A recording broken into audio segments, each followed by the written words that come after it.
ዛሬ እኮ ነው ሚስቴን እንግዲህ ጾሙ ገብቷን እኔ ለብቻዬ ለምተኛ አብሬሽ ከተኛው እሳሳታለሁ አልኳት።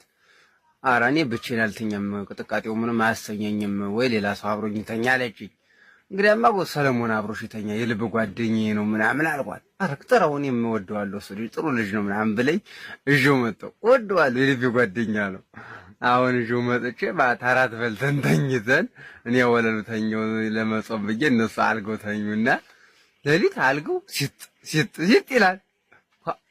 ፈጣሪ ሆይ እዚህ ጉዳ አውጣኝ፣ በጾሙ ሊያሳስተኝ ነው ብዬ ሌላ ነገር እያደረጉ ነው ብዬ ጠርጥሬው ማለት እናቴ። አሁን እዚህ በኋላ ሲጥ ስነሳ አይጧ ናት ለቄ። አሁን ዱብዱብ ስትል አይጧን ሳይ እነሱ ቦግ ሳረገው በራሱ እነሱ ምንም አያረጉም፣ ተቃቅፈው ተኝተዋል ዝም ብለው እና ጓደኛዬ ይቅርታ ስለጠረጠርኩ በጾሙ ይቅርታ አድርግልኝ።